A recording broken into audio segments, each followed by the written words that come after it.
Come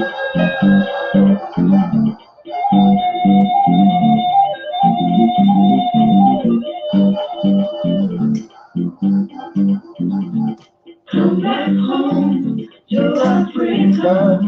She's calling your name the wind. Come back home to Africa. The fatted calf and golden ring are waiting for you once again. Coming back to you. I'm longing for my family.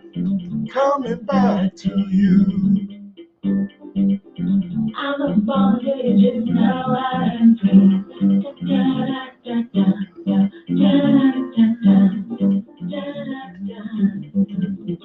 Welcome, greetings. Come on in. All is a blessing. She's calling your name through the wind. Come back home to Africa. The fatty calf and golden rain are waiting for you once again. Coming back to you. I'm longing for my family. Coming back to you. Out of bondage and now I am free.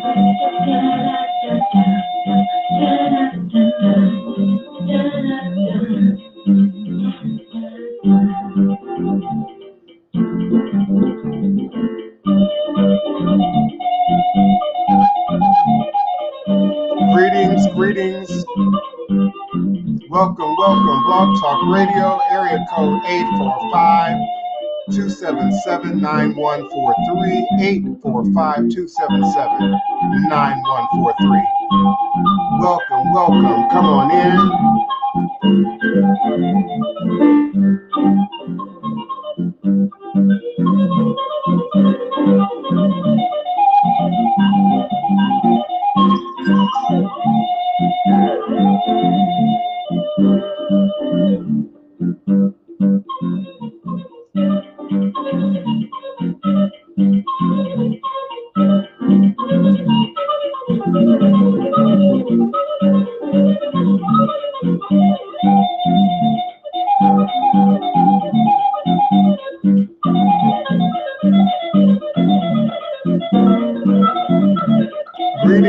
Greetings.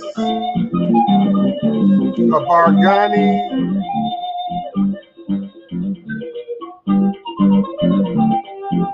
Yehoawaku. Come back home to Africa. Kedu.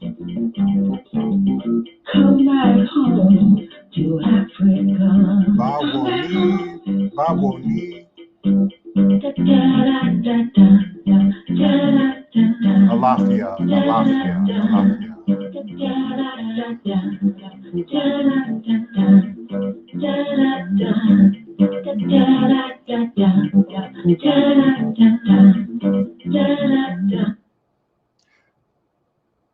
Greetings, divine, all blessed.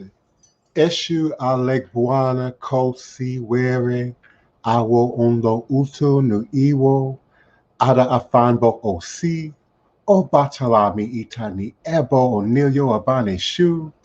Eshu is the respected elder who flogs, confronts, and uncovers fools. The one versed in mysteries uses truth to own you. He causes scatter to feed poverty. Obatala shakes rascals to have sacrifice. The owner of warnings is the one who is Eshu. Aboru, Aboye, Aboshishe, Ashe. May our Ebo reach our rune. May our Ebo be accepted. May our Ebo allow what we desire to come to pass. And so we say, Ashe, Asheo, and Ashe. Divine, all blessed, greetings and salutations. You are now sitting live with the Divine Prince, Pan-African spiritualist, practitioner, author, and advisor, Elogun Oloye Hoodoo Obeya Bokur. sharing with you in all things spiritual, mystical, metaphysical, cosmic, evolutionary, revolutionary, healing, and holistic from a Pan-African Hoodoo world spiritualist perspective. Understanding that all is truly and indeed a blessing. If you can just see beyond the veils, for it is all just an illusion and a test in one of the greatest divine mysteries of this life cycle. This is my constant prayer, my mantra, affirmation, reverberation. It is my reiteration and my ever living reality. All is a blessing is crucial to the very foundation of my inner standing, my teaching, my walk, my works along this divine, all blessed life path and journey.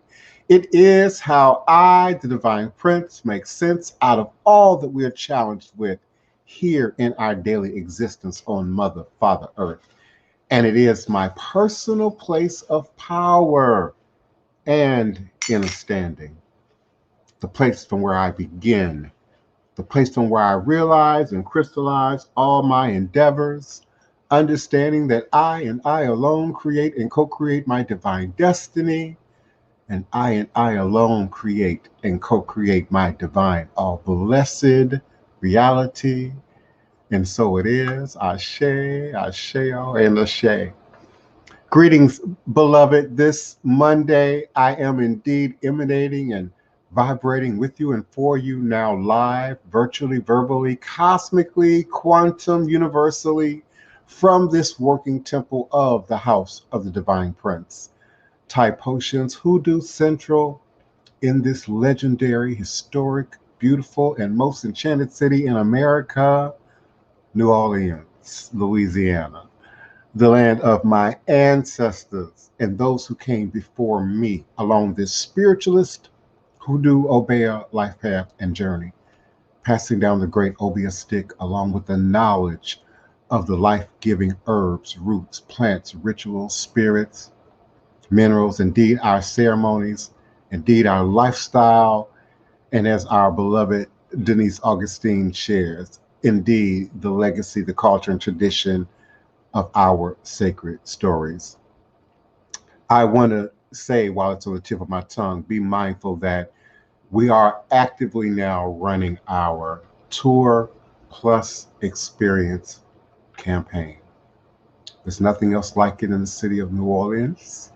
There's nothing else like it among other tour companies and guides within the community.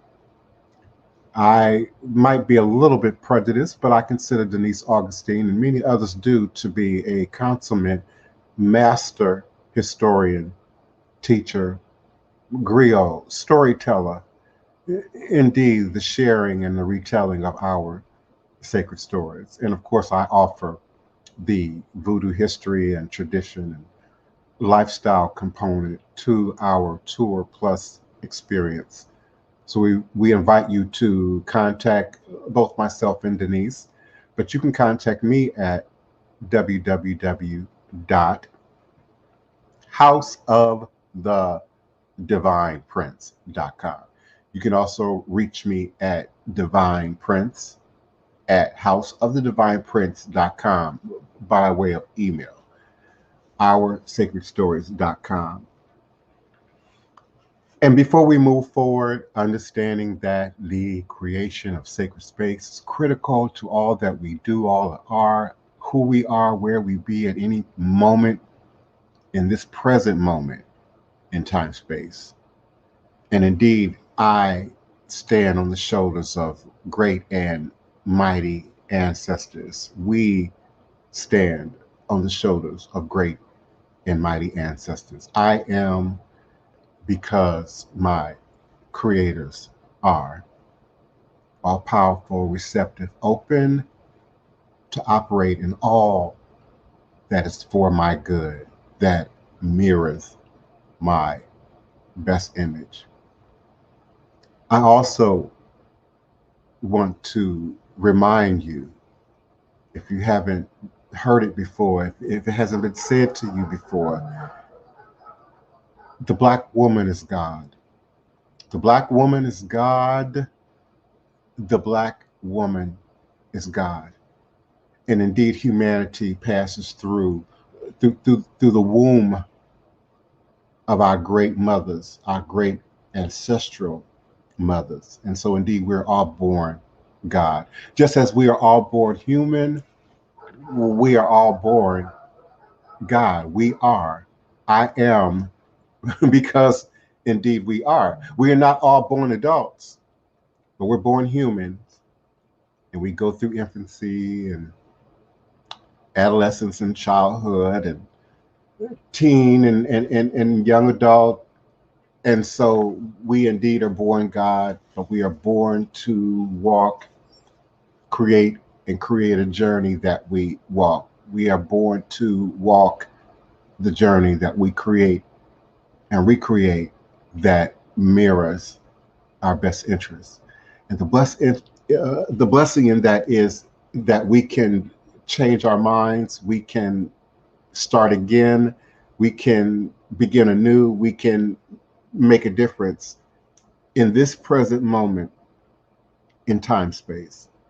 We can choose to start again. We can choose to breathe and start again. We can choose to breathe and recreate a reality that mirrors our best interests. I am because my creators are. I am because the ancestors indeed are. I create and recreate the reality that mirrors my best interests. And I can release and let go of those things which impede my progress. The fire that dwells within consumes all but the truth. And for that, I'm grateful. And we never lose connection to spirit nor the spirit realms. Indeed, we never lose connection to the ancestors. For indeed, science now confirms what we've always known in ATR, that our ancestors, that the dead never leave us, but indeed survive, live on, are created and recreated in our blood, in the very coding of our DNA. Ancestral memory survives in the blood. So, indeed, as we move forward, understanding that spiritual knowledge and power lies in its efficacy and its ability to produce and manifest powerful, reliable, tangible, lasting manifestation and results right here and right now in this most present moment in time space. All else is vanity, all else is ego, all else is an illusion. And I greet each and every one of you. Shamafia, beloved, welcome and thank you so much for being so consistent participant in the show. Thank you, Nina Lloyd. Greetings, beloved. We so welcome you and appreciate your continued love and support. Thank you so much, Javon, Denise. Welcome, girlfriend. Peace and blessings to you and yours. Things are changing, things are transforming, things are manifesting just now as you breathe. Know this. Greetings, Chef Bougie. Welcome, beloved, to you and indeed yours. I know that the beloved Iya is probably not too far behind you. Greetings, S. Marie. Greetings, greetings. Thank you so much for listening at work. Thank you. I really appreciate my uh, listening audience and co hosts and participants who are in their workspaces who find a way to listen. They can't always call in, they can't always turn on a camera, but they're present and they always make their presence felt and known. And I'm most certainly grateful and appreciative. Greetings, Mick Sage Hall. Welcome for representing and being with us, beloved. Thank you kindly. You know, I found out something curious earlier today, that hand sign symbol that Mick Sage Hall has on her chat right now. Many of you use that as a prayer sign, but I heard today that that was actually high five. So when I think about the transitional post, the funerary post, where we often sort of see that and wonder if people understand the full meaning behind the symbols. Symbols are powerful. Thank you so much, Mick Sage Hall. Greetings, beloved. Greetings, Prince Dragoon. Hello, greetings, beloved. Thank you for being with us. JP Tarot, greetings, greetings. JP Tarot readings, greetings. JP Tarot has up that symbol. I was told that's the high five, so I high five you right back, beloved. all is a blessing. The Goat Rider, the Master Builder. Welcome, beloved. Welcome, Aboru Aboye, Aboshishe. Yes, and indeed we give thanks for all divine manifestation. It is the high five indeed, the Goat Master said. Yeah. But I think with a lot of people, we use these symbols sometimes, as we do the various languages of the world, we sort of bend and sculpt English regionally, even from neighborhood to neighborhood sometimes, to sort of fit our need, our interpretation and translation. So somewhere that has also become sort of the prayer hands. But yeah, I found out. What's the new saying? How old were you when you found out? I was today years old when I found out that was a high five signal and not the praying hands. So greetings to each and every one of you who's listening internationally by way of blogtalkradio.com, blogtalkradio.com/the-divine-prince. I welcome you. I welcome your listenership and your continued participation. You can also dial area code 845-277-9143. 845-277-9143. Remembering to press the number 1 on your telephone keypad only when you're ready with your question, comment, or request. And please be patient with me. I'll take a moment to catch my breath, and then I will scan my phone chat, and then I will see your hand raised, and I will unmute your mic. Area code 845-277-9143. 845-277-9143. And I didn't realize I didn't have Blog Talk Radio in as a banner. So I'm typing that in as we speak, blogtalkradio.com/The Divine Prince. There we go. It's scrolling at the bottom of the screen. So I'm grateful for your continued support and participation. You can also follow the welcome link for today that's in the chat and now present on the screen. I'll also paste it in the chat again. One more again, as we used to say, to give those who wish to utilize the video audio option the opportunity to come on in. I'm going to talk about I think I talk about deep information every day. At least I do, in my own head and my own mind. And often the feedback that I get is as varied and diverse indeed as our international audience. But it is also strongly leaning towards information, knowledge, truth, empowerment, awareness. And indeed, since I first started this podcast back in my early blog talk radio days, I believe the actual date is December 23rd, 2008 was the first time I started podcasting, in this way. And then 3 years ago, I believe, I started doing YouTube live as a response to some technical issues that we were having at the time with Blog Talk Radio. And then someone introduced me, I believe it was Kiona, our chat moderator, introduced me to StreamYard. And so that's how we sort of develop this sacred space, this virtual sacred space that we indeed share here together at high noon U.S. Central Standard Time when I'm able to broadcast.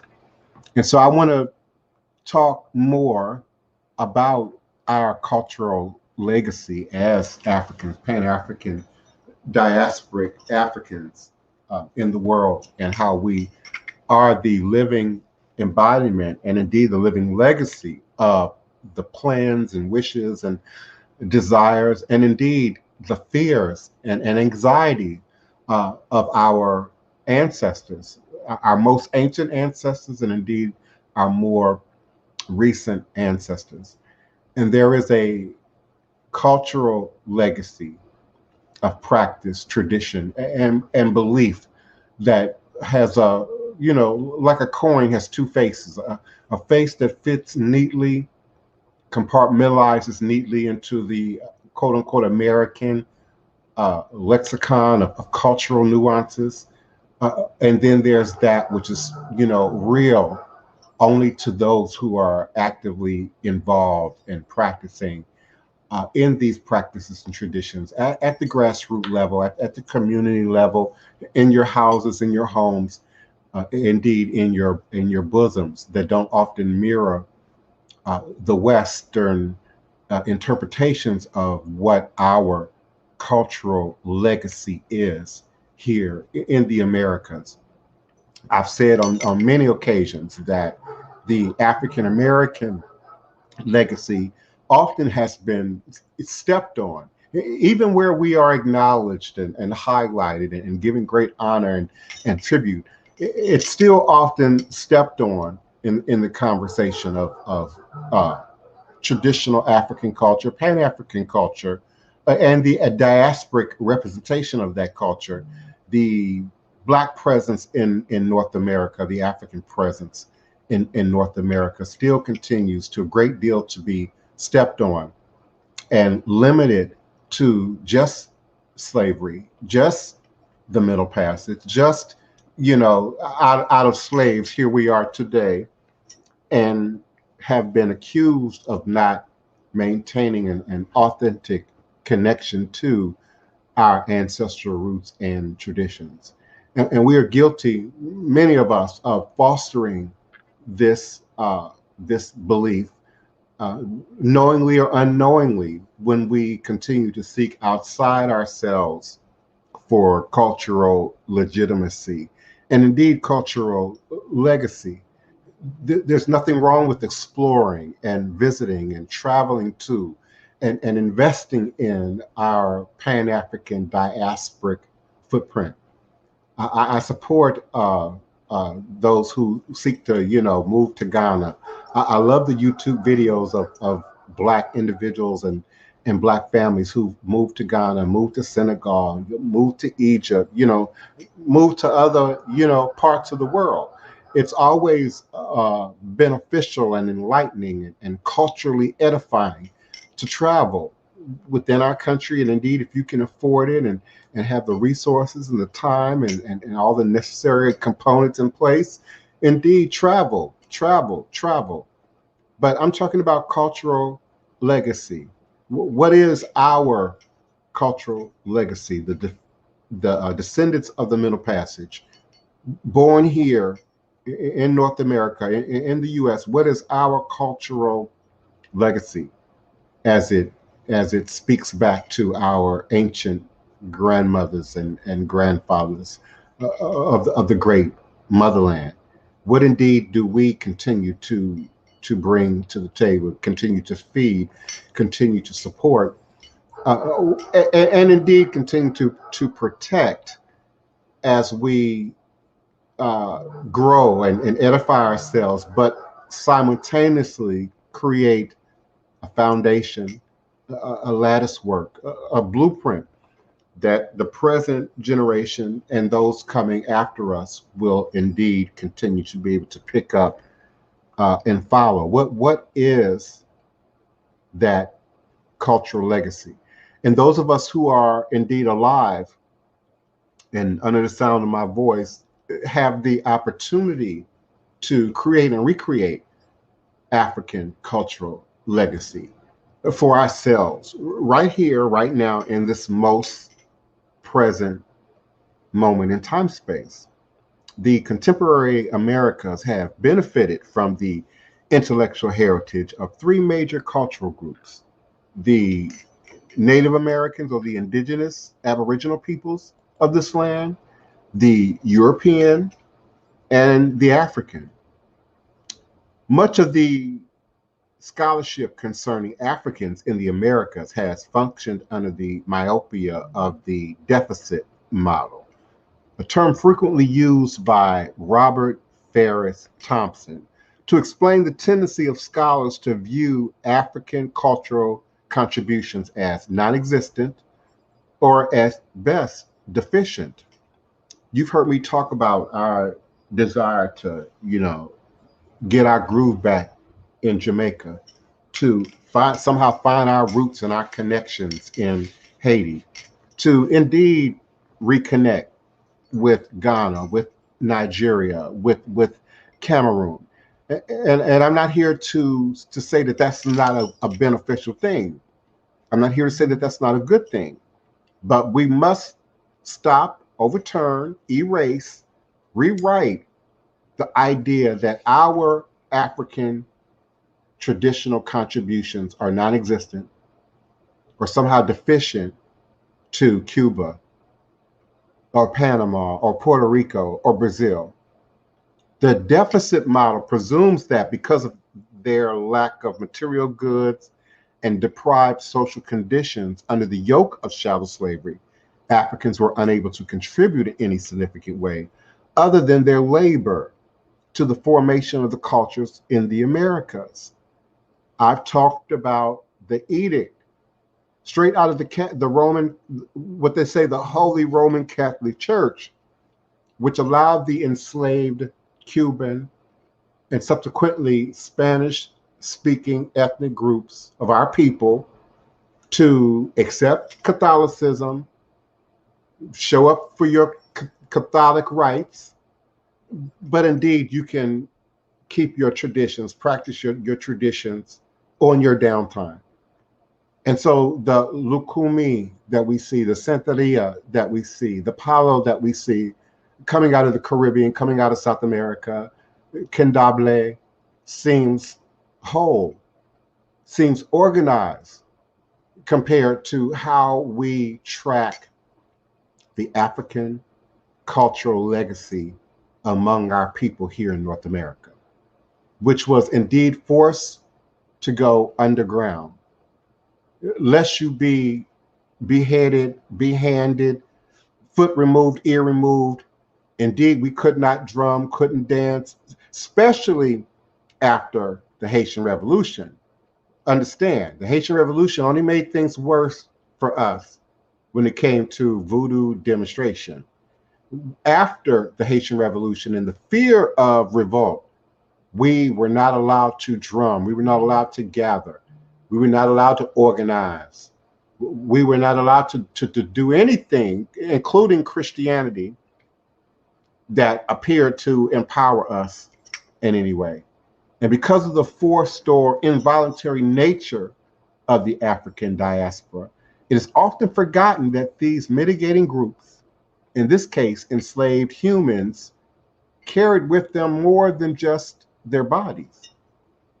We brought cultures, religious tradition, artistic forms, philosophies, social mores, and ideas which govern and political organizations use and utilize till this day. Our African cultural legacy went underground in some cases, lived on in other cases that are a little bit more out in the open, like our rituals around New Year's, the keeping of a fresh new broom behind your front door, your horseshoes, those are what I call the more outward demonstrations that survive. Now, I didn't mean the meaning always survived or always correlated geographically from one, village to the other, one family to the other, one plantation to the other. But for the most part, organizing had to become either underground or absorbed into what we now call American culture. Much of what is American culture grew out of the Deep South. And indeed, I might be prejudiced. I would say grew out of Louisiana, New Orleans, Mississippi, and then spread throughout the country. And when we understand the usage of the Mississippi River at the Gulf of Mexico, once upon a time before your superhighways, there were no highways, there were no paved roads. The transportation superhighway of America was the Mississippi River. And so indeed things entered the country through New Orleans and then spread throughout the rest of the country. Writing about Karl Marx and the Black radical tradition, historian Cedric Robertson eloquently states that Marx had not realized fully the cargoes of labor also contained African culture, critical mixes and admixes of language and thought, of cosmology, metaphysics, of habits, beliefs, and morality. These were the actual terms of their humanity. These cargoes then did not consist of intellectual isolates or decultured blacks. Men, women, and children separated from their previous universe. African labor brought the past with it, a past that had produced it and settled on it the first elements of consciousness and comprehension. And we believe in our ignorant imaginations that, they had no gods, they had no language, they had no religion, that they were somehow, brainwashed and wiped clean, like an android, resetting an android, and that these were just bodies that somehow couldn't remember, had no recollection. And anyone who's, heaven forbid, ever suffered trauma, abuse, deals with PTSD, understands the idea of not trying to remember something, particularly something so traumatic. So our ancestors absolutely remembered, and when in the best environment, shared, talked about it, repeated it, hid it somewhere, covered it over in Western, masking to hide something of great value so that it would live on for this generation today, this generation of spiritualists and healers and magical practitioners and witches, to indeed tap in to that vibration, that conversation, because ancestral memory survives in the blood. That speaking to you is the ancestors. That speaking to you is spirit. That waking you up at 2, 3 o'clock in the morning is God and the ancestors and spirit calling you in the twilight hours to be more conscious, to be more attentive, and then to act and take that energy and follow up on that energy and bring it into physical world manifestation. Africans brought with them to the Americas their most important possessions, their mind, their consciousness. Those minds were and are essential in the formation of the world we now inhabit. Those minds functioning under the terror of slavery and continued oppression also contain the treasure of African philosophy and spirituality. The Yoruba, the Congo, the Mandi, the Akan, the Va, the Igbo, and many others. This treasure, although often unacknowledged, misattributed, or seen as only popular culture without specific historical or cultural connection to an African root, has become the vibrant enleavener of world culture. As we shall see, much of the planet thinks, prays, plays, dances, and sings using the models created, established, and disseminated by Africans and in the African diaspora. 8 relevant texts for my bookworms out there. 8 relevant texts for my readers under the sound of my voice. And I'm going to try and copy and paste these books into the chat to the best of my ability if you just be patient with me. 8 relevant texts attempt to fill some of the gaps in the history of the African cultural contributions to America. Flash of the Spirit, African and Afro-American Art and Philosophy. And second book, Faith of the Gods, Art and Altars of Africa and the African Americans. Give me a second, let me copy and paste. Greetings, beloved the Goddess Initiative. Welcome. Welcome to the gathering of sacred minds, gods and goddesses. Okay, those 2 books are in the chat for your leisure, and there'll be several more books, so be patient with me. Flash of the Spirit, African and Afro-American Art and Philosophy. Face of the Gods, Art and Altars of Africa and the African Americas, both by Robert Ferris Thompson. I could not include all of that into one blank or it'll break up in the chat. So the author is Robert Ferris Thompson. Illustrate the continuing influence of African religions in the Americas. These 2 books illustrate the continuing influence of African religions in the Americas. Okay, Working the Spirit. That's what, book 3? Working the Spirit, Ceremonies of the African Diaspora by Joseph M. Murphy. Focuses on 5 African-based religions in the Americas and the Caribbean. Let's see. 4th book, Africa and Africans in the Making of the Atlantic World, 1400 to 1800 by John K. Thornton. So give me a second, copy and paste that.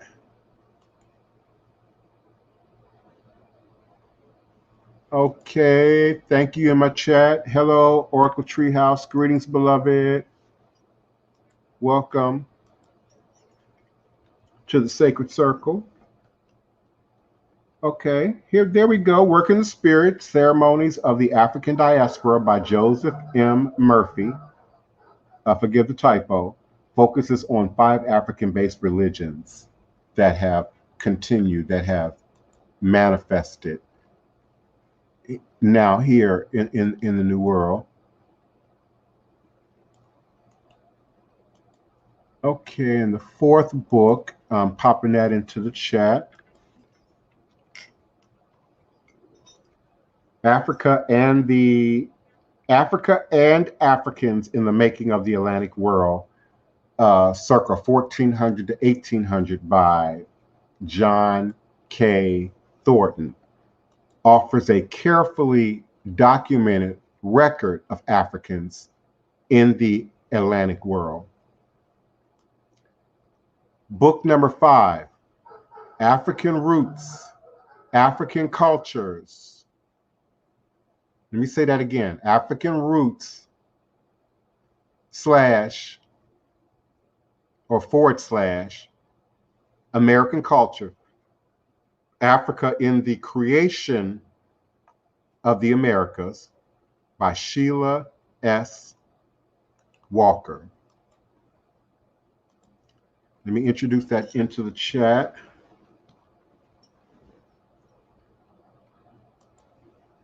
African Roots / American Cultures, Africa in the Creation of the Americas, edited by Sheila S. Walker, uses 24 authors, including cultural leaders and artists, to illustrate the depth and complexity of the African contribution.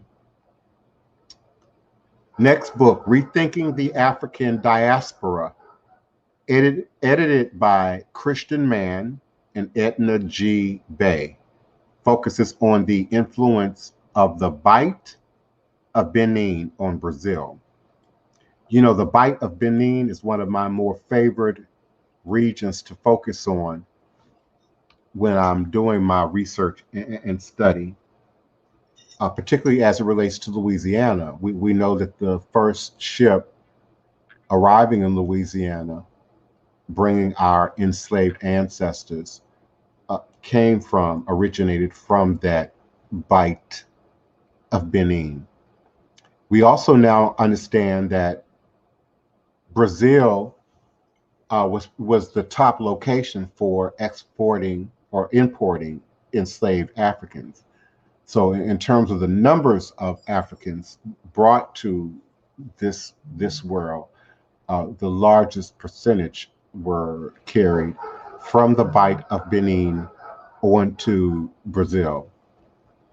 Beads, Body and Soul, Art and Light in the Yoruba Universe. I know that some of you are really going to like these Ifa books. Beads, Body, and Soul, Art and Light in the Yoruba Universe by Henry John Drewall and John Mason.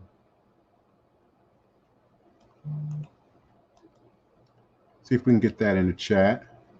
Greetings, everyone. Thank you so much for listening, for participating, for supporting. We appreciate you. So Beads, Body, and Soul, Art and Light. Beads, Body, and Soul, Art and Light in the Yoruba Universe by Henry John Drewall and John Mason reveals the visual and intellectual beauty of Yoruba art in Africa and in the Americas.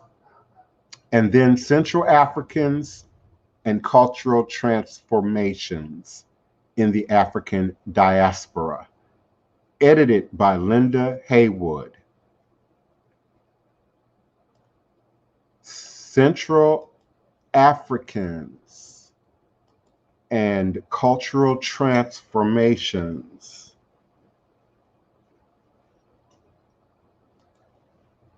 in the American Diaspora, edited by Linda Haywood, is concerned with the Central African or Bantu influence in the Americas. Many of my listeners and my clients and my godchildren, my initiates have done DNA, and many of us have used, among many other sites, because often we use more than one site. But many of us have tried the Ancestry.com, which is indeed one of my more favorite sites. And Bantu is a classification, ethnic unit, one of the few ethnic-based names, language you'll find in the Ancestry.com test result. And so Central Africans and Cultural Transformations in the American Diaspora, edited by Linda Haywood, seeks to demonstrate the Bantu and Central African footprint as it continues to show up and manifest here in the Americas. 3 other texts offer similar information for the United States.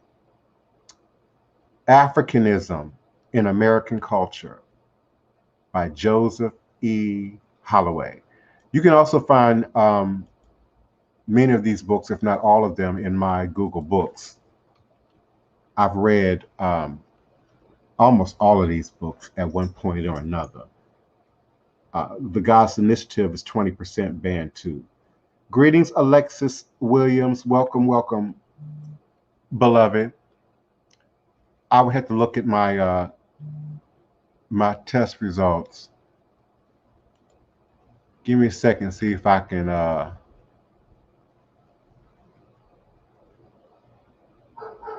Yeah, 18% Cameroon, Congo, and Western Bantu peoples. 18% in my case. I'm a great deal more Nigeria based, 35%, and then ethnic groups. I have more than one ethnic group in my footprint. Let me check my chat real quick. Okay, I hope you all are getting the books. Is that showing up okay? Yeah. If you are watching the podcast and you want the books, you're most certainly going to have to access the chat. The chat will be connected to the video in YouTube in the archive, and you will be able to go back and write down these books, which help to, again, demonstrate sort of the arrival and maintenance of what already exists in our blood, in our ancestral heritage. And these books represent our demonstration of that heritage. Indeed, our cultural legacy. And we have the opportunity, thank you, Nina Lloyd, and we have the opportunity to create and recreate African cultural legacy that will continue to live on beyond us and indeed into the next generation and those thereafter. I think there's a sort of a fear and anxiety around losing of culture, assimilation, disease, and as we continue to be sort of the quote unquote melting pot of the world, we see sort of people losing layers of their heritage and cultural legacy to take on a more Western based ideology and approach to culture, legacy, and tradition. Black Legacy, America's Hidden Heritage by William D. Pearson. Black Legacy by William D. Pearson. Give me a second to copy and paste that for you. You can always screenshot. You can always go back and freeze the video and archive. And of course, you can always, in archive, just copy and paste it directly from the chat. So that was Black Legacy, Americans' Hidden Heritage by William D. Pearson. Next book, Exchanging Our Country Marks, The Transformation of African Identities in the Colonial and Antebellum South by Michael Gomez.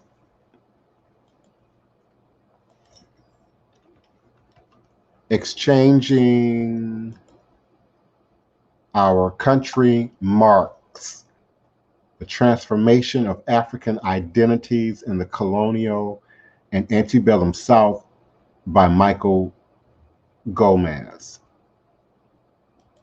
And then there's one text, Black Marxism, The Making of the Black Radical Tradition by Cedric Robertson, succeeds in placing the African American struggle for political consciousness in a larger historical context.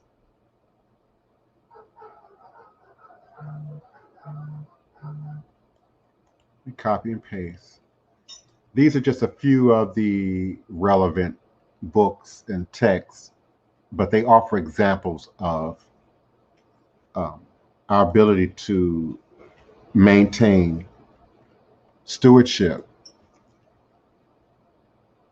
and produce excellent recent scholarship as it relates to our continued knowing and regrowing and refining ourselves from sort of a idea of in our heads of who we were and indeed what we lost to a more present who am I, what do I represent, and indeed what stands up in me from my ancestral cultural lineage, and how does that then manifest in my as a part of my legacy, as my legacy, and the continuation of legacy.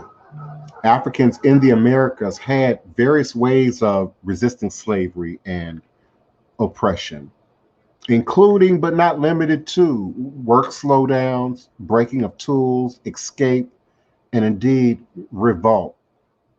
Revolts and runaways gave the Americas numerous heroes, particularly in the Caribbean, Central America, and South America. Those here in North America are rarely spoken of or under researched. One that I honor acknowledge every June 19th is Saint Milo, or Saint Juan Milo here in New Orleans, who was a Maroon leader who sort of led an entire camp of runaway, self-freed Africans, if you will, out in the swamps of New Orleans East. Subsequently was caught, by the government, beheaded in Jackson Square, that place that many of you know so well, along with many other Maroon leaders who often escaped, return for supplies, sometimes return to do their jobs, and then would escape again and would disappear out into the bayous of Louisiana.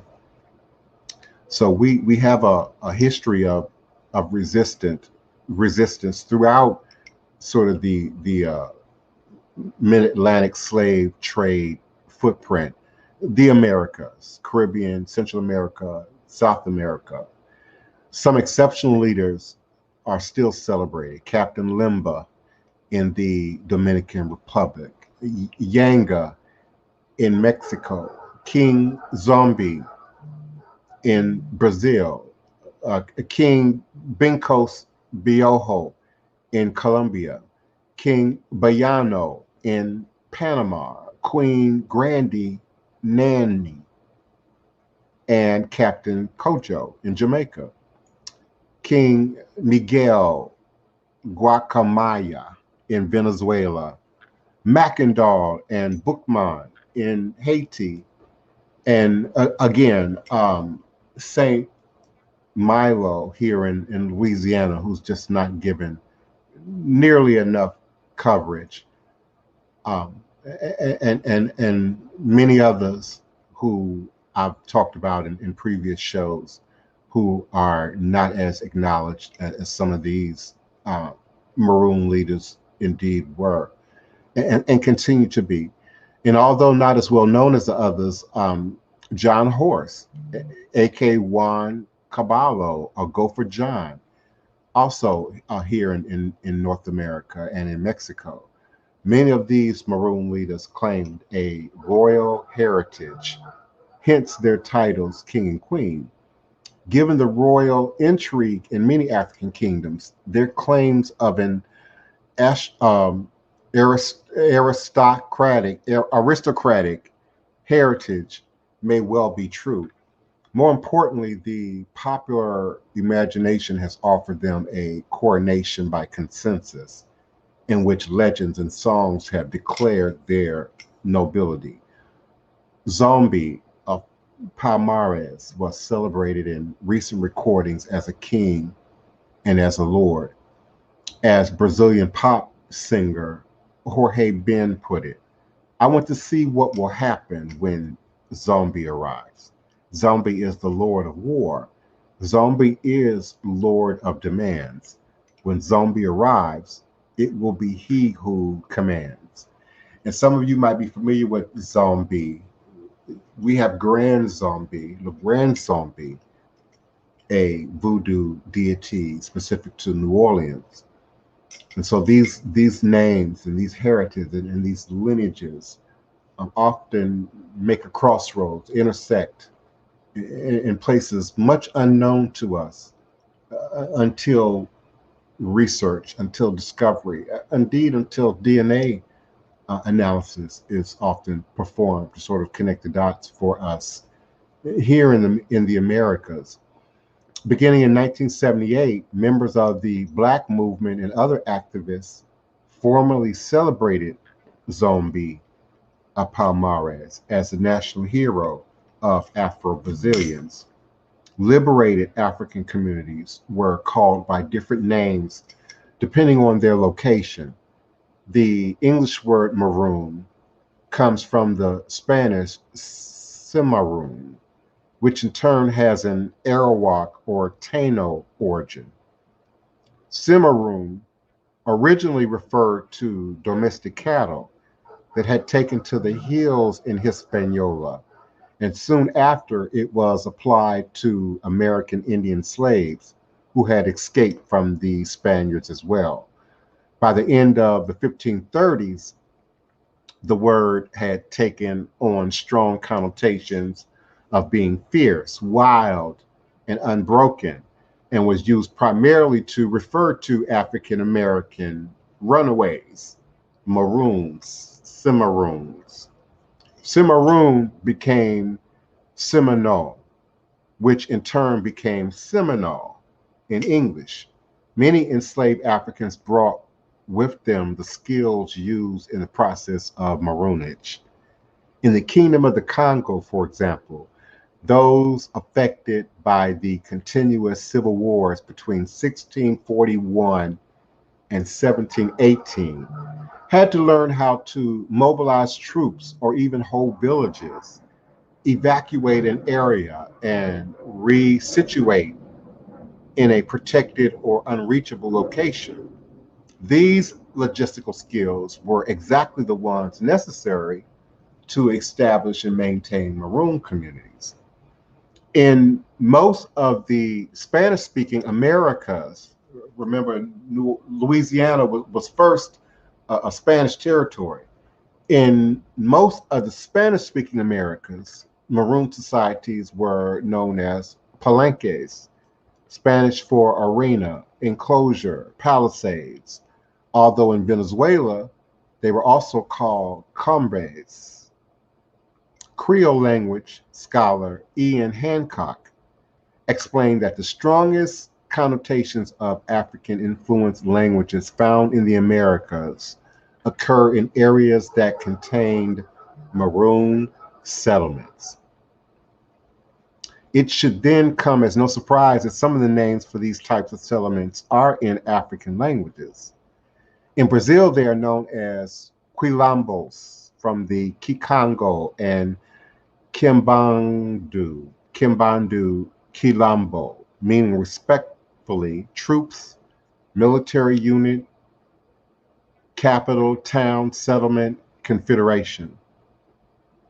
Brazilians also called them Mocambos from the Kimbandu Mukambu, meaning hideaway. Many of these specific communities had and have names that indicated their geographic affinities to Africa. For example, El Kalanga in Cuba and Kalanga in Brazil indicates a Bantu or Central African origin for at least the name. Kalanga, as it is written in Kikongo, is an important word in South America, Caribbean, and Central American religious thought. In Kikongo, it can mean ocean, sea, or God of change, with the implications of vastness and completeness. Runaway communities produced major problems for the system of slavery and were described by plantation societies as the chronic plague and gangrene. If a slave is defined as a person held in servitude as the chattel of another, then once they have run away, they are no longer slaves. Most texts refer to ex-slaves with privileges their potentially temporary social position of enslavement over their permanent humanity. The other inaccurate term is runaway slave, which by definition is illogical. In discussing the Maroons, I prefer the term self-liberated Africans, self-freed Africans. These self-liberated Africans established thousands of communities in the Americas, including here in including here in Louisiana. For example, in the Cuban province of Pinar del Rio, during a 5-year period, 1837 to 1842, one Maroon hunter attacked 41 different palenques. Many Maroon societies exist today, with Brazil having the largest amount. Just one state, Maranhão, and forgive me for my Portuguese not being on point, it's a little bit different than Spanish. Maranhão in northern Brazil still has over 400 quilombos, with only 9 officially recognized by the government.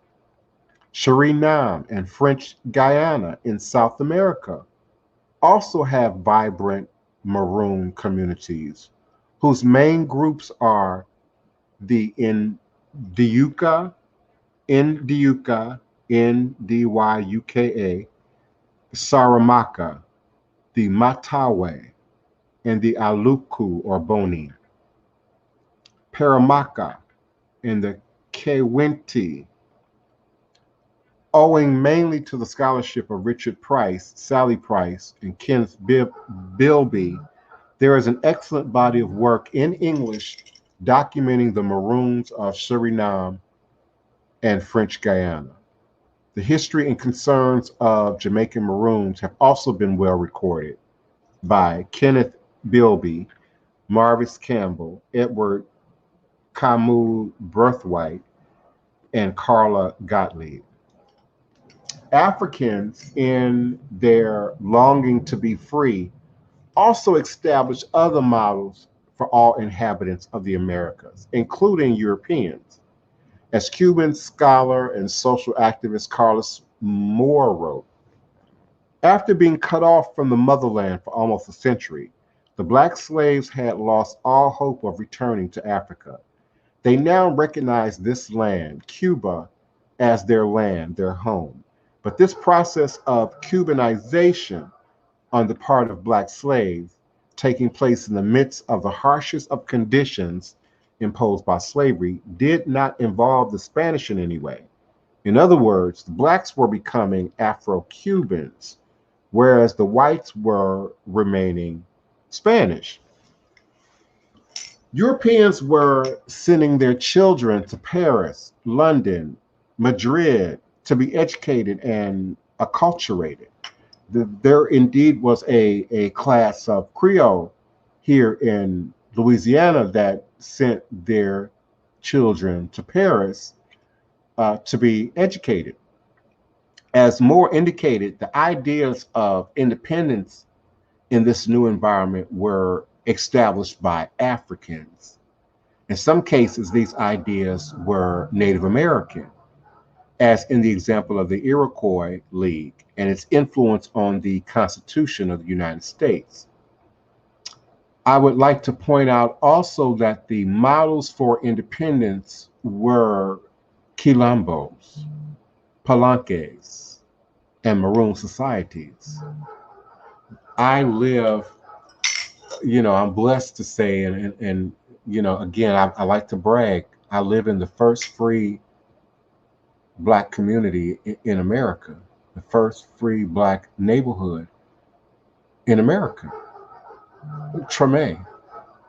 And indeed, we have to keep our foot on the neck of the mayor and our politicians and our local government to ensure that this sacred footprint is not erased further, and that there is not only any city hall in Armstrong Park, but that it's not allowed to degrade or rot away, without great honor and care and improvements as it relates to its further redevelopment. So many of these original Black communities were based on Maroon culture,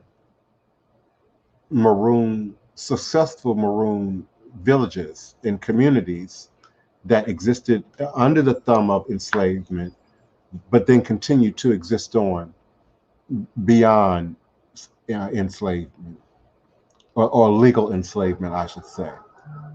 Palenques in Cuba were islands of freedom in the sea of colonial oppression. In the early 1600s, while the Europeans in Mexico were still in alliance with Spain, there already existed an independent, non-indigenous republic led by Yanga in Veracruz. In Brazil, while the Dutch and Portuguese were fighting over Amerindian land, the African based but multiracial Quilombo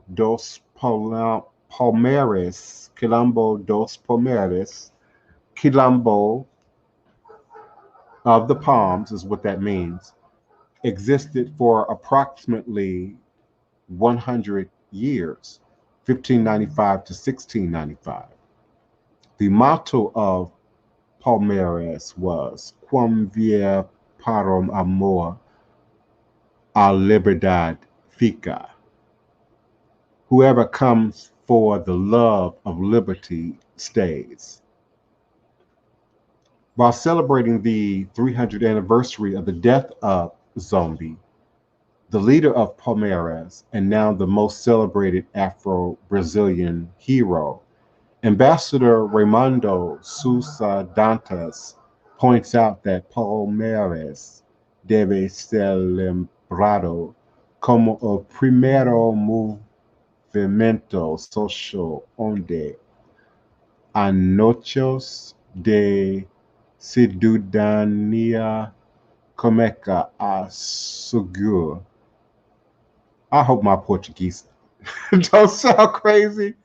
Palmares should be remembered as the first social movement where the notion of where the notion of citizenship began to arise in the New World.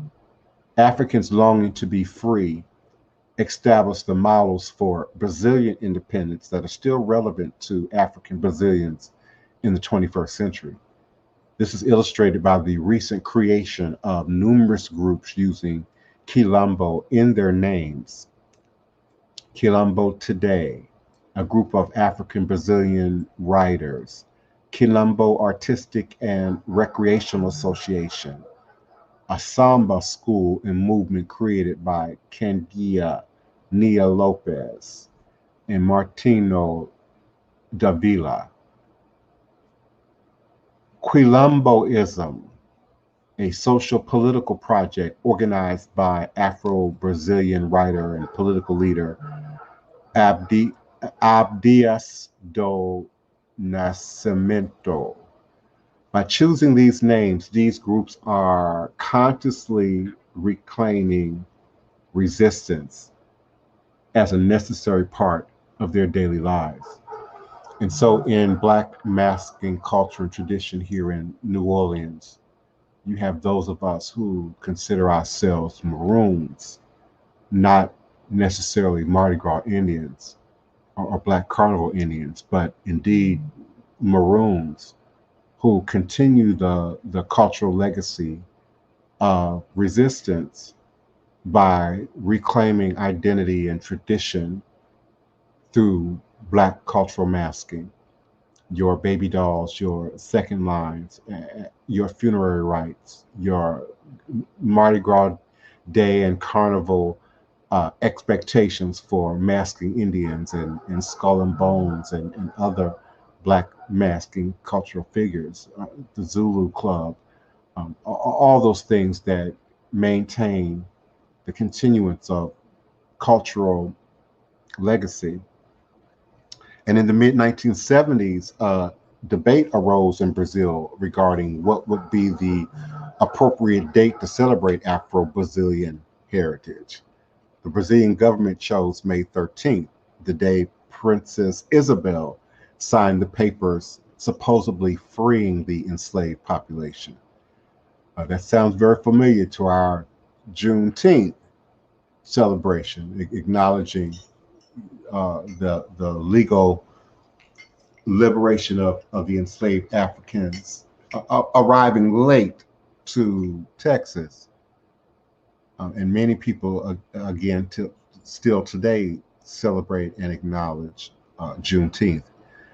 But that will be the day that I'm acknowledging Maroon culture and our localized Maroon leader and hero, Saint Milo. Princess Isabel was forced to sign the freeing of the enslaved people because of their fierce resistance. I'm sorry, was forced to sign because of their fierce resistance to slavery, not only out of the kindness of her heart.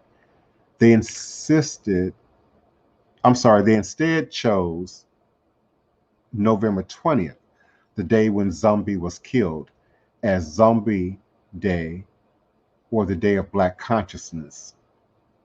Capoeira or Capoeira, Angola, Master Pedro Moraes Trinidad wrote what's called a landanha, or a song used to open the ritual of play or joga in capoeira, to discuss the issues of emancipation and to celebrate Maroon leader Zumbi. King Zombie of Palmares. History deceives us, says everything contrary, even says that abolition happened in the month of May. The proof of this lie is that from misery I do not escape. Long live the 20th of November, movement to be remembered. I don't see the 13th of May anything to commemorate. A long time passes and the black man always will struggle.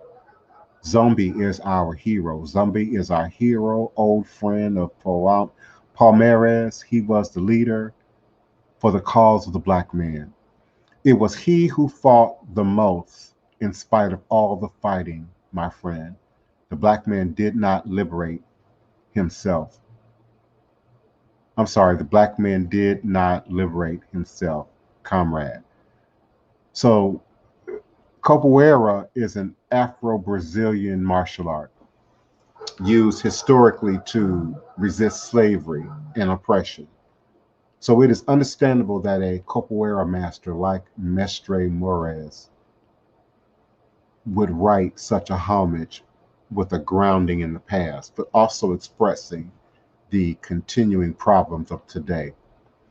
The reclaiming of the past to restructure resistance in the present is an ongoing process in Brazil, and indeed throughout the Pan-African diaspora. On a trip in 2001 to the Quilombo Santa Joana in Itapicuru, Maranhão, my Portuguese is terrible, Maranhão, a group of Afro-United Statesian scholars and tourists were treated to a song by the Quilombolas, the inhabitants of the Quilombo. The song, I believe it's E Me Pe Quilombo, Hey My Father Quilombo, told of the pride and bravery of the Quilombolas and celebrated the life of Zumbi.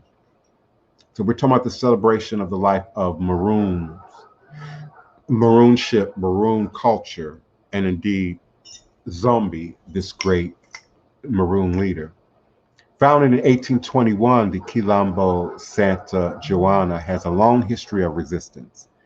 As it so happened, their song was not originally from the Quilombo, but was created in 1992 by Paulino Akomambu of Akomambu, a Blanco Afro located in the capital city of Sao Luis Maranhão. A Blanco Afro is a community carnival group that uses African themes.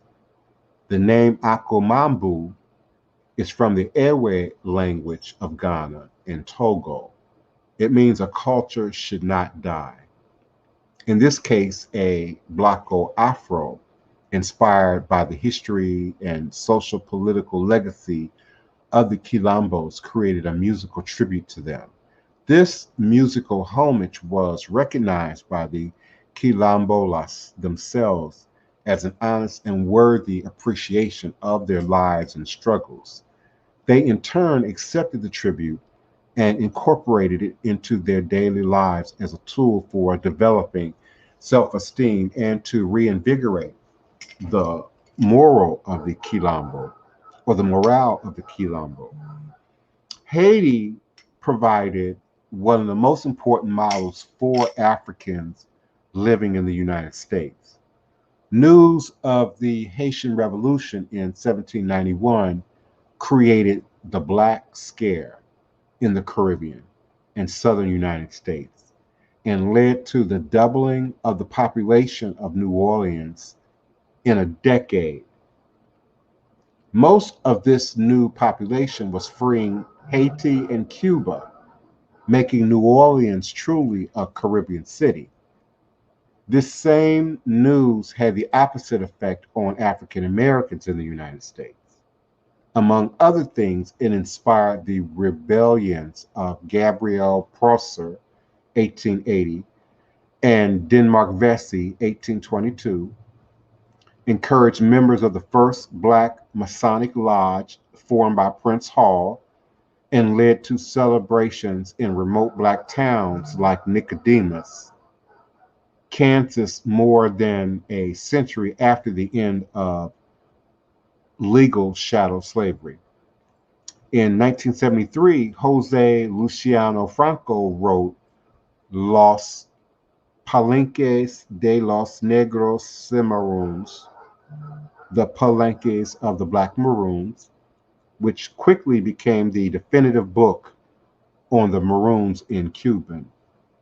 According to Ivar Miller, the appearance of Los Palenques changed the social political discourse in Cuban society. And in 1976, Cuban President Fidel Castro was inspired to declare Cuba as having a Latino African culture and people.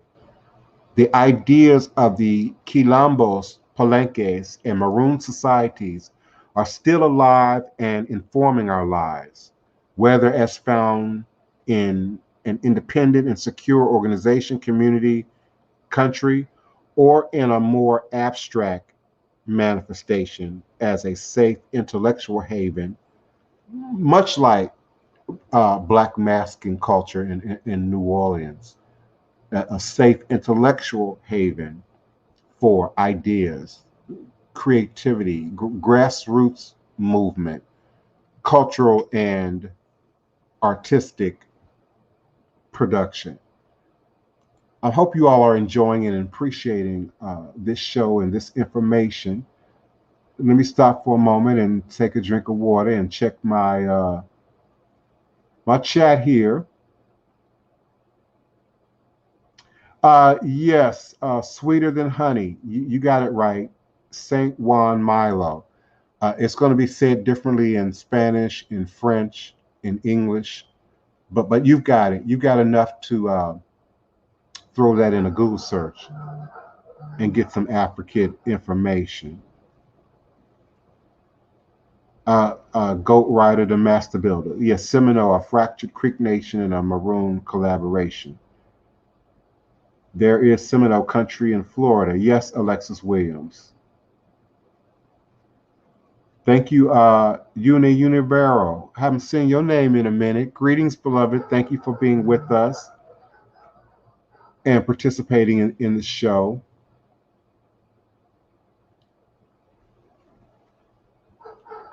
Yes, Goat Rider is all right. If his memory is correct, the Seminole in Florida were from a small group who decided to stay and fight when forced to take that trail of death tears. Yeah, my family, the Broomfield side of my family, for all my Broomfield related, Harris Broomfield related family and listeners, um, were participants in that forced Trail of Tears. That's how we ended up in Louisiana and then subsequently in Mississippi. And then much of my known family sort of ended the journey there. Any family of mine that continued forward from that journey, I'm just now beginning to locate. Oloye, born and raised, well, he wasn't born and raised in Oklahoma. He lives in Oklahoma, but he's west, um, Northern California. I've known family, Broomfield in Northern California. Um, but we, for the most part, made that journey into Louisiana, Mississippi, and then sort of branched out from there.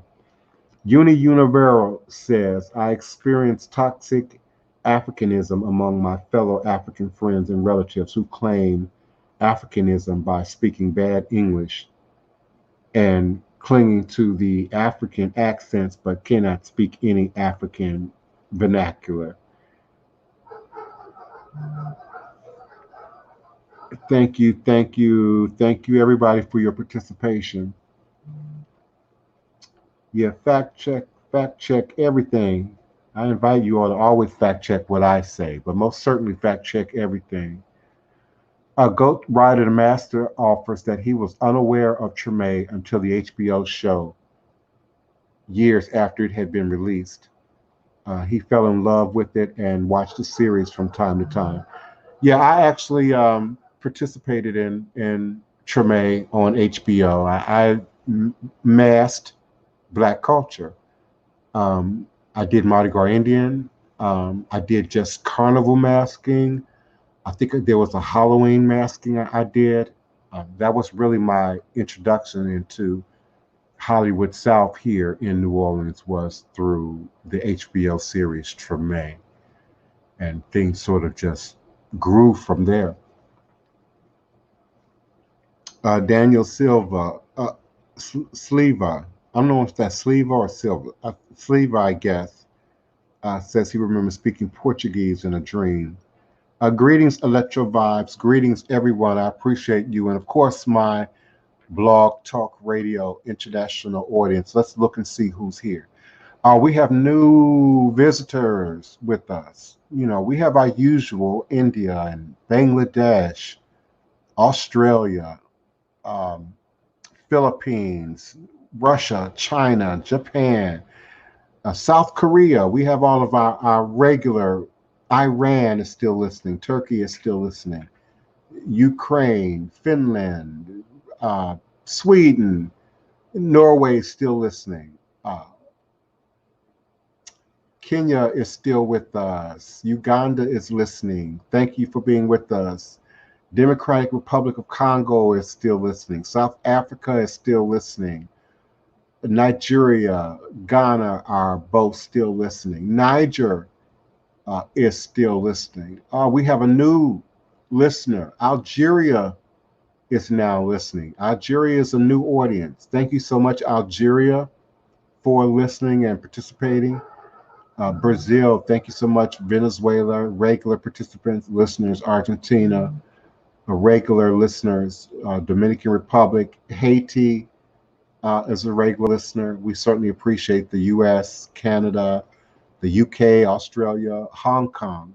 My top listeners, the UK, Canada, the United States, Australia, Hong Kong. So I'm going to assume that's the body of English speaking people on the globe. We know people speak English all over the world. hence my global footprint. But we certainly appreciate all of you, Germany, France, Italy, for listening, and invite you to also participate by way of phone 845-277-9143. You can also participate by following my StreamYard link, which changes each broadcast. It's on the screen right now, so you are invited to turn your cam on and your audio, and I'll be more than happy to bring you into this conversation. So I'm appreciative of everyone. Greetings, Mother. The Queen Mother is in the house. Greetings, Mom. Thank you for being here. We have about 30 minutes left in the show, so I certainly appreciate everyone's questions, comments, requests. If you're on the phone lines, do press the number 1 on your telephone keypad. I will unmute your mic and bring you into the conversation. You can also type your question, comment, or request into the StreamYard chat, which includes Facebook, Twitter, EarthCam, YouTube. You can also type your question into the Blog Talk Radio chat box as well. So we've got about 30 minutes left in the show. I most certainly appreciate your time, your attention. You all were attentive. I certainly invite your questions and your comments. I'm going to take a momentary break, and then I'm going to come back and talk a little bit more about cultural legacy as it shows up as a sort of a musical footprint that we leave all over the world, wherever you find us in the Pan-African diaspora, you find this musical footprint. So give me a moment. I will be forward. All is a blessing.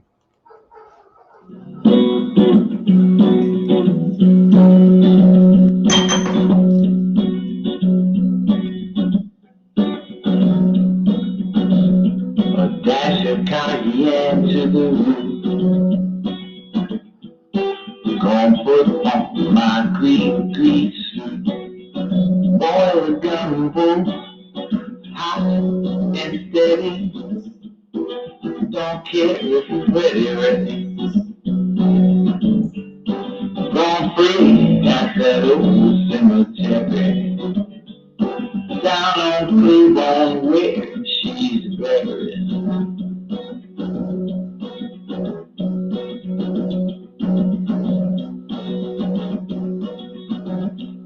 There's a fire on the bayou.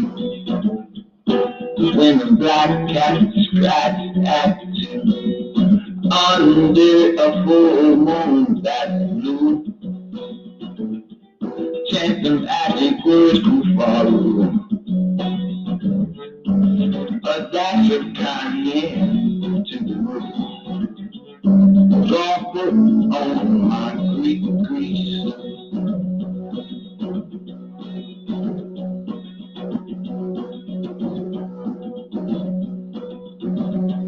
Black top hat, black suit too.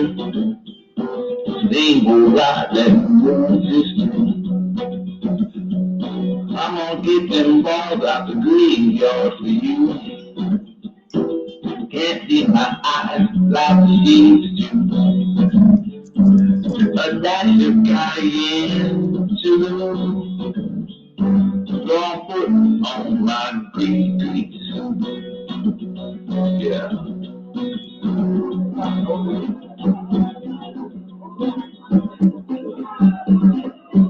Black top hat, black suit too. Same old ride that moves this through. I'm gonna get them balls out the graveyard for you. Can't see my eyes, black shades too. Going free at the old cemetery. Down on Gonna play ball where she's buried. A dash of cayenne too. Gonna put on my grease. Yeah.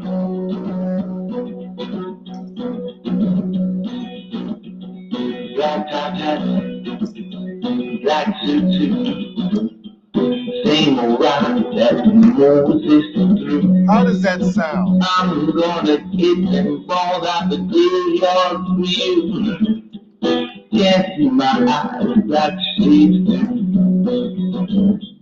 Gonna play at that old cemetery. Down on Claiborne where she's there. A dash of cayenne too. Gonna put on my grease.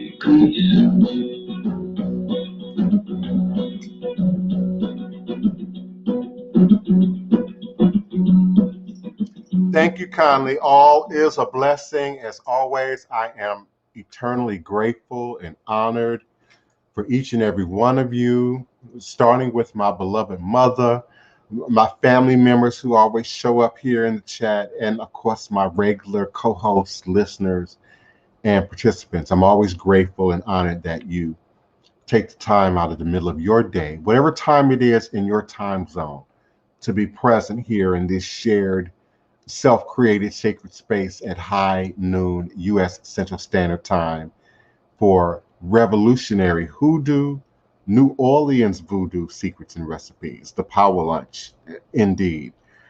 Somebody in the chat, please tell me what does that sound like? I am configured differently today.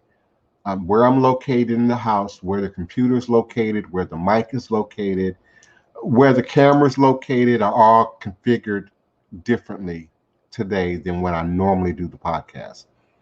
So somebody please in the chat, if you will, give me an idea of the sound quality for Grigri Suit by Ben E. Hunter that I just played during the intermission.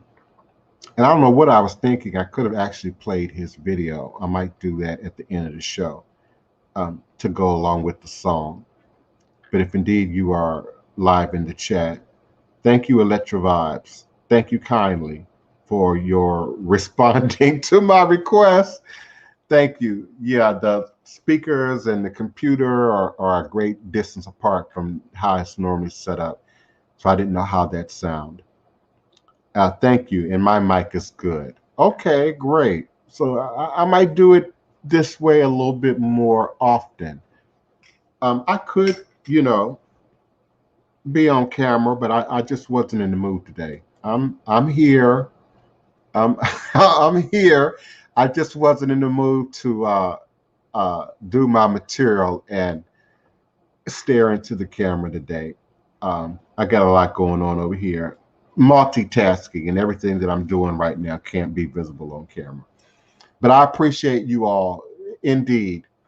Some of the most important treasures hidden in the cultural cargo of Africans shipped to the Americas were their ideas concerning music and dance. This is especially true for the people of Central Africa, in particular the Bakongo from the old kingdom of the Congo. Parts of this kingdom now form sections of the current countries of Angola, Congo Brazzaville, Congo Kinshasa, and Gabon. The Bakongo and those in their sphere of influence made up the largest percentage of enslaved Africans coming to the Americas. They in turn had a powerful influence on the musical cultures of the Americas.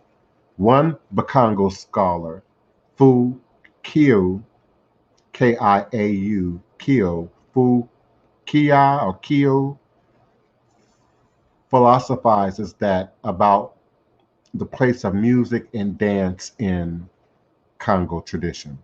Philosophizes about the place of music and dance in Congo tradition. Drumming, singing, dancing are a source of inspiration, energy, and joy. Congo people drum, sing, and dance to raise their families with the balance provided by the sound of music. They drum, sing, and dance to mourn their dead. They drum, sing, and dance to strengthen their institutions. Furthermore, African people drum, sing, and dance because life itself is a perpetual melody. Zingu, Kio, Kibini, Kumu, Diak, Wama. They produce music and enjoy it to be in peace with themselves, nature, and with the universe as well. Drumming, singing, and dancing form a powerful spiritual medicine in Kisi that helps one to excel at war, at work, even under opposition. If, as Fukia asserts, music helps one to excel at work, at war, even under oppression, then it was and is a necessary medicine for Africans in the Americas who developed this medicine to a powerful therapeutic dosage and then administered it to an also needy planet. Although one could make a case for other musical influences in the Americas, for example, a West Central Sudanic influence on the blues in the United States, or a Yoruba and Arabic Islamic contribution to rumba vocalizing in Cuba, I will stress the Central African effect on national musics, wherever national musics are found, because, as stated earlier, it is probably the most important. And so we fed culture in the Americas, the descendants and the unfortunate inhabitants of the Middle Passage. The national dance and music of Brazil is samba, which in the Kikongo language can mean to pray, or a type of dance. Taken together, these two definitions can also represent a process in African Brazilian ritual performance in which a sacred candomblé or umbanda ceremony ends and becomes a secular samba party.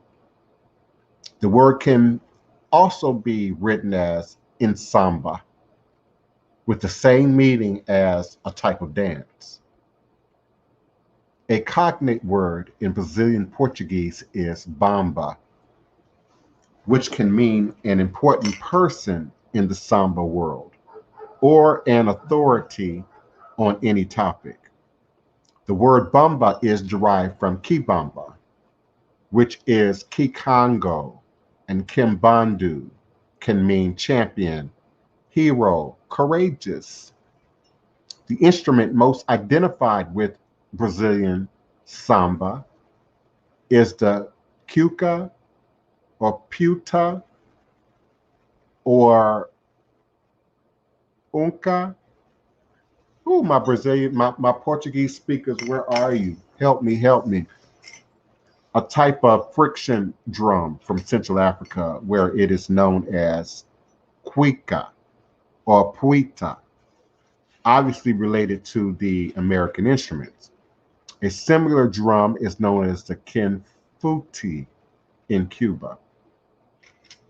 Argentina and Uruguay are known for the music and dance tango, which is an outgrowth of other older African-based dances and musical forms of milonga, candombe, and cayongue, and habanera, a rhythm from Cuba. It is interesting to note that the most prolific writer of milongas was the African Argentinian Gabino Aziza, born 1858, died in 1916, with more than 500 compositions to his credit. In Kikongo, the term related to tango is tanga, meaning festival, banquet, which is exactly how the word tango was used in the Afro-Argentine newspapers. In the early 1800s, both Buenos Aires and Montevideo had weekly dances or parties referred to as Tango de los Negros, tangos of the blacks.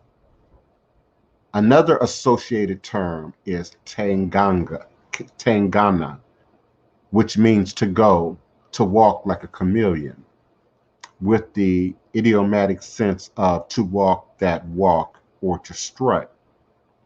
Although there were numerous earlier tangos, the first tango with a known author was El Interioriano, the person from Entre Rios, written in 1896 by Rosendo Mendizábal, an Afro-Argentine accordionist. Despite the abundant musical and etymological evidence in Argentina and Uruguay, the African cultural contribution is obscured through racism and poorly constructed history. And we could say a great deal about voodoo and its birthing here in Congo Square of jazz and jazz tradition, and how it continues to sort of mask that traditional voodoo footprint from which jazz was indeed born from, given birth from. In Cuba, the African contribution is now celebrated as in President Castro's declaration of Cuba's Latino African ethos.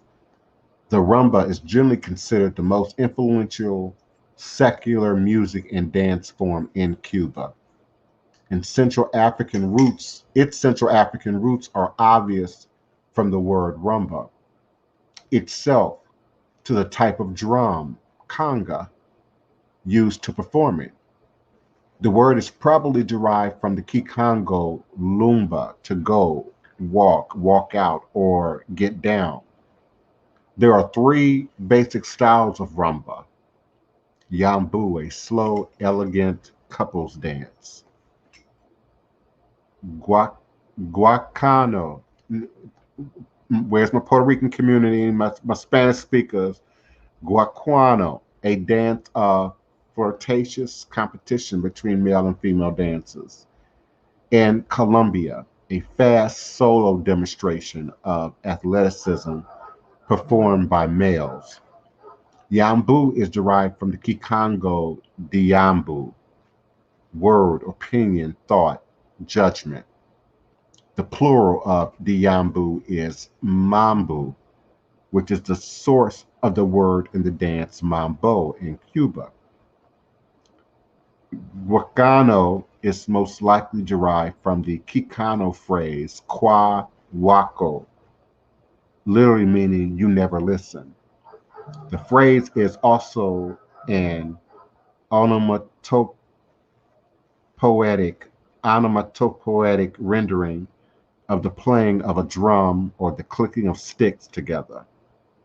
And interestingly, the clave, the basic rhythm pulse of rumba, is maintained by striking together a pair of hard wooden sticks, also known as clave. In rumba, the standard drum is called the conga drum because of its Congolese cultural origins. Within the rumba instrument ensemble, the largest drum with the lowest pitch is called the tambadora, which likely derived from the tamba or ditamba drum of Central Africa. Both words are from the Kikongo and Kilumba languages. In 1998, Lubanji Muniania, then Director of Education at the Museum of African Art in New York City, produced a lecture and concert called From Ditamba to Timbadora, to celebrate the Central African heritage in Cuban music. Tamba Francesca is the name of a song and dance form performed by Haitians living in eastern Cuba. Making a return trip to Africa in the late 1950s, Cuban rumba became rumba with an H, Rumba, as opposed to rumba, Rumba. In 1950, Cuban rumba became rumba in the Congo and functioned as the foundation for the popular music created by musicians and singers like Tubale or Tabule and Franco. Cumbia is the most representative music and dance of Colombia, but it has also become popular throughout the Americas and the Caribbean. The name cumbia, Cumbia, is derived from the Kikongo verb comba, to flow, to move like a current, to carry in great quantity. There is also the noun combi, an institution for female initiation, candidate for initiation, a dance form during the initiation process, or a person who carries knowledge, leading to combia, a way of moving in the dance.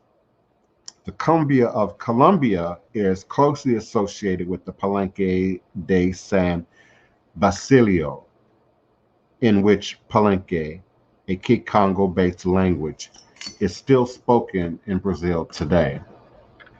In Puerto Rico, the national musical genre mostly associated with the island's African roots is bomba, Bomba, bomba. It may have originated in San Domingo, now known as Haiti, and migrated to other Caribbean islands after 1815. Some scholars have speculated that its African origin is in Ghana, but because of the word itself and the style of drumming and dancing, a Congo origin for bomba seems more accurate. In Kikongo, bomba means to exhort or to persuade. Another dance related term in Kikongo is bambakana, meaning to dance face to face, bumping into each other. A description that is true for both bamba in Puerto Rico and rumba in Cuba. The bamba drumming style of sitting astride a horizontal drum while playing it is similar to other Central African derived forms of drumming found in the Americas. These practices include ka drumming for kalinda, and you see here in Congo Square on an average Sunday between 4 and 6 o'clock in the afternoon, on the average Sunday in Congo Square, you're going to hear and see kalinda. You're going to hear and see bambula. You're going to hear and see many of these ethnocultural Pan-African nuances that represent peoples, powers, locations. You'll see that demonstrated, danced and drummed here on Sunday afternoons in Congo Square. Again, these practices include ka, drumming for kalinda, a stick fighting tradition found in Trinidad, kwaka music of Martinique and Guadeloupe, comina, religious and secular musics of Jamaica, and the rural style of merengue in the Dominican Republic. Appropriately for the words ka, kalinda, and guaca, the words ka, Ka, and ka, Kha, in Kikongo signify the onomatopoetic crack or noise made by the chopping of an axe or the blow of a stick, and obviously the striking of a drum, often on the lip of the drum with a stick. A genre like reggae although a relatively young musical form, has roots in other Afro-Jamaican musics like mento, rocksteady, sky, revival, and nyabingi, as well as gospel, rhythm, blues, and pop songs from the United States. And one of the most important elements in reggae is the nyabingi drumming style, which, because of Jamaica's strong connection to Akan culture, was thought to be rooted in Ghana. In reality, nyabingi drumming is more closely connected to two older Congo-based traditions, Buru and Kumina. Buru is a secular percussion style found in the parishes of St. Catherine and Clarendon. Kumina is a Congo-based religious form brought to Jamaica by indentured servants in the mid-1800s. Kumina practitioners belong to what they call the Bongo Nation, and they have their own language termed country. Some people call it African or Congo language, most heavily influenced by Kikongo in grammar and vocabulary. And like many Congo-based religions in the Americas, Palomonte, Mayombe in Cuba, Mbanda and Kabula in Brazil, Candombe in Uruguay and Argentina, Kumina centers on possession by the spirit of the dead. And indeed, when we look at possession and ceremony in Louisiana or Haiti for that matter, uh, spirit possession of the dead is often not the goal. In fact, in Haitian voodoo, we say Gade, and Gade is often disruptive and gyrates overtly sexually or uses a great deal of profanity, drinks up all your rum, eats up all your sweets, and indeed will reveal family secrets, much like the drunk uncle, the drunk cousin that shows up at the family reunion and tells everybody, spills everybody's tea, tells everybody's, secrets, and then upturns, the event. And so these practices and traditions and drum rhythms and dances, for that matter, center on possession by the spirits of the dead. So I'm going to wrap up here. And if any of you have indeed questions, comments, requests, if you would like access to this document, I'll be more than happy to share that with you. The title of this paper, Treasure in the Terror, is a dramatic stating of an often unacknowledged reality. And that is to say that even in the darkest moments of enslavement, Africans brought with them and maintained their cultural treasures. Even, and I'll say especially here in North America. And by doing so, they greatly enriched their new environments in the Americas.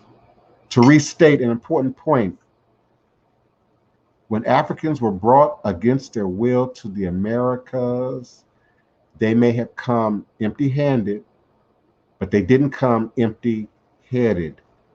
Those African heads and minds and consciousness were and are filled with intellectual histories and proclivities, and they were full of creative potential desiring to be fulfilled. However, because of ongoing racial oppression in the Americas, in particular in the United States, the African intellectual and artistic contribution in the forming of contemporary cultures is rarely discussed or taught. There is only the brief consideration given to slavery and to the civil rights movement, as though African history and thought began with European contact and ended with a few minor social reforms. We are afflicted with continuous generational amnesia regarding Africans and their place in the American societies.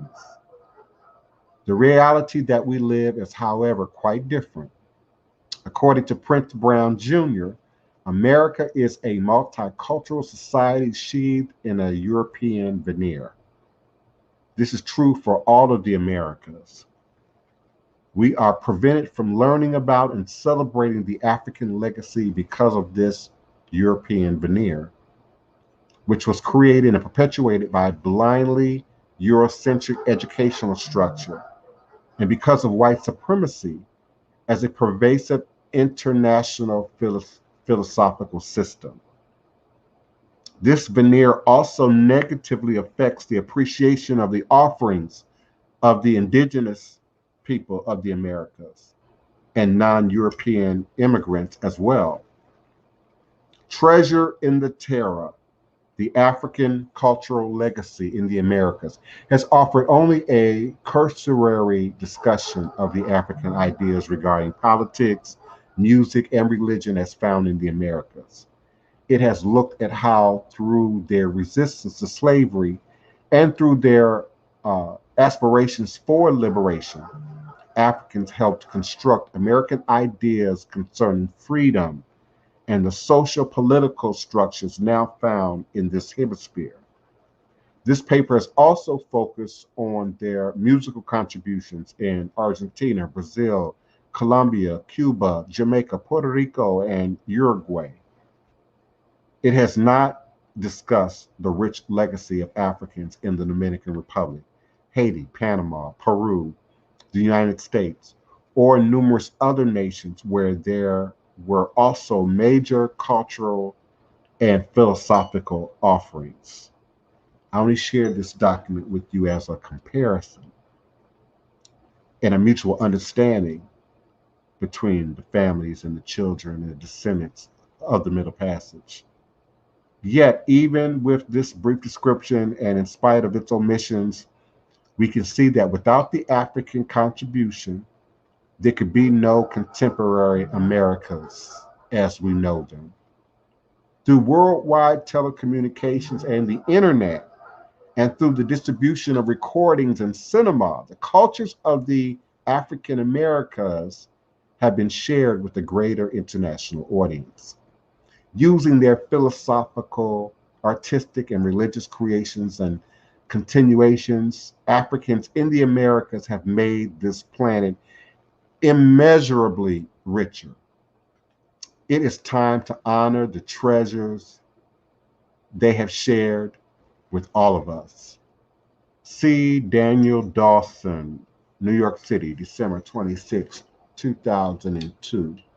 All is truly and indeed a blessing. I certainly appreciate each and every one of you for showing up and being present for Revolutionary 90 Voodoo, seconds. New Orleans Voodoo Secrets and Recipes this Monday, November 8th, 2021.